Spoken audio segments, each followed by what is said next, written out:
Welcome to this course all about retouching people.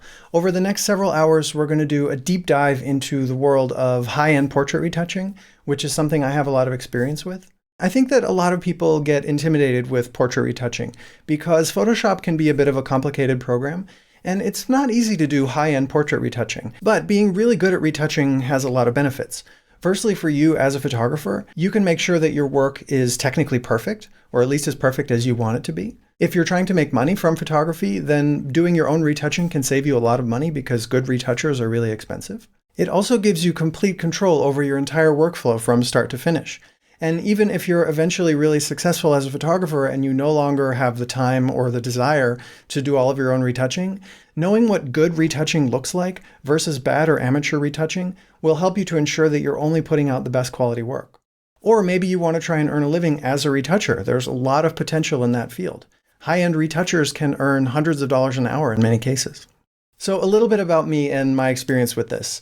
After photo school, I got lucky and landed a dream job as a studio manager for a high-end celebrity photographer in Los Angeles.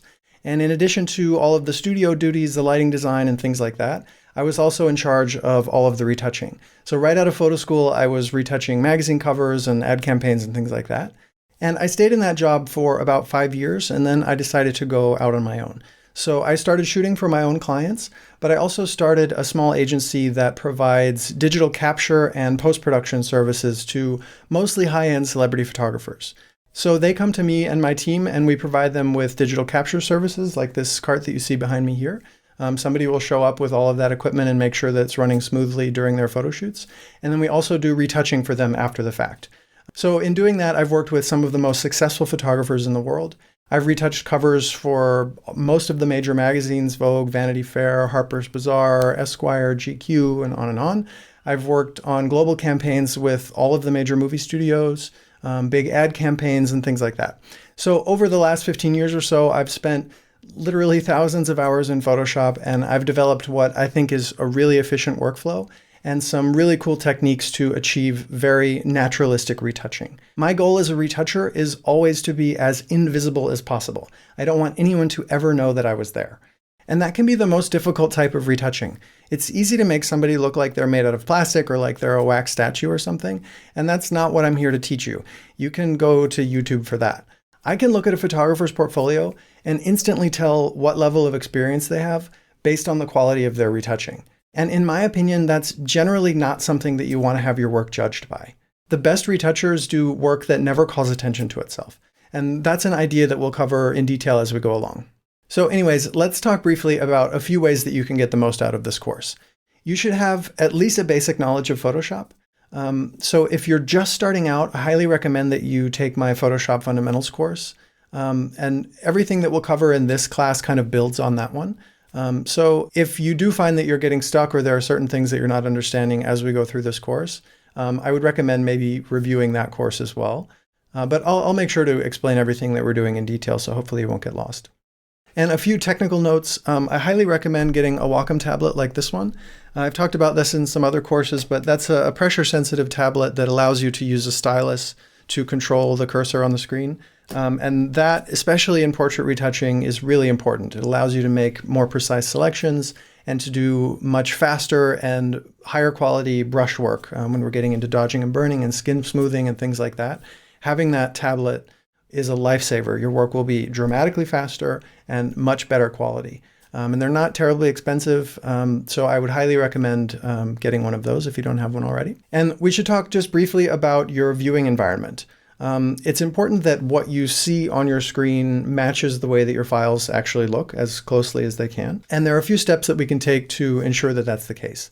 The first one is calibrating your monitor. And to do that well, you need a device like this. This one is called the i1 Display. It's made by a company called X-Rite. And I've talked about this before as well, but that is a really important step because it will help to make sure that your monitor is displaying accurate colors and that the colors that you are applying to your image actually match what's in the file. If your monitor is out of calibration, it's going to look one way to you and another way to everybody else, and that can be a real problem. So there are a few different versions of this device. The base one is called i1 Display Studio, I think. I think it's about $150 US. And this, I think, is perfectly fine for almost everyone. It does what you need it to do. And then this is the Pro version, which has some additional features that, frankly, you don't really need. And then if you happen to have an HDR monitor, one of these fancy new monitors, then there's one called i1 Studio Pro, I believe. And I think that one's about $300. So if you have one of those types of monitors, then you might consider getting that one. But I think for almost everyone, the base version, the i1 Studio, is perfectly fine. So I would recommend that. And then you should also think about the environment that you're sitting in.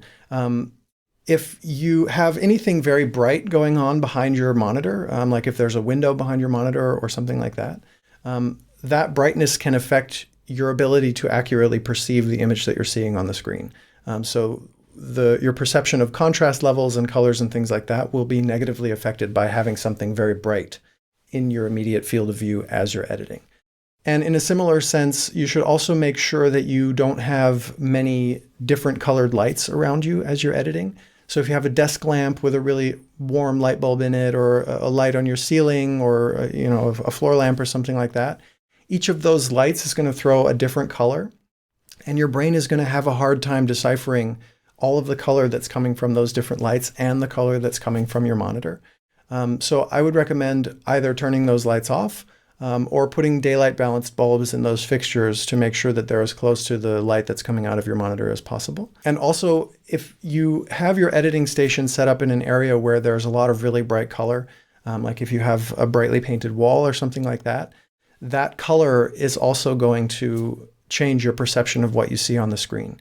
Your brain won't be able to accurately decipher the colors from the screen and the bright color of the wall around, something like that. Or if you have a window near your editing station with a lot of really bright color outside of it, like a really green tree or something like that, that colored light coming in from the window can also affect your ability to accurately perceive colors. So as well as you can, we don't all have the luxury of many rooms or the ability to change all of these things. Try to keep those things in mind as you're editing, and make sure that you're doing it in as neutral of an environment as possible. Not too bright, not too dark, and not too many crazy colors around as you're editing. And that will help to make sure that what you see on the screen is matching what everybody else will eventually see when they look at your work. And then finally, I highly recommend good note-taking. I know that everybody learns differently, but most people will retain a lot more information if they write it down in your own words. And especially with Photoshop, there are a lot of keyboard shortcuts to learn, and I'm going to teach you all of the most important keyboard shortcuts. And learning them will make you so much faster. It's really orders of magnitude change in how much faster you'll be if you learn the keyboard shortcuts. So I would recommend writing those down on their own sheet in your notebook or on a separate sheet of paper to keep the keyboard shortcuts in a nice list, and then to keep separate notes about everything else that we're covering. And that way, as you keep going, you'll have that nice tidy sheet of keyboard shortcuts that you can keep near your editing space, and you can come back to that. Eventually, it'll become muscle memory, and you won't have to think about it anymore. When I'm retouching, my hands are just kind of on autopilot, and I'm creating layers and changing blend modes and adding curves and messing with colors and doing all of these things, often without really clicking anything on the screen. It's all just kind of happening with keyboard shortcuts. And getting to that level makes you better, it makes you faster, it makes you way more efficient. So I definitely recommend trying to commit that stuff to memory, and good note-taking will help a long way in doing that. Anyways, that's enough. Let's get right into it, and we'll get started with Photoshop setup.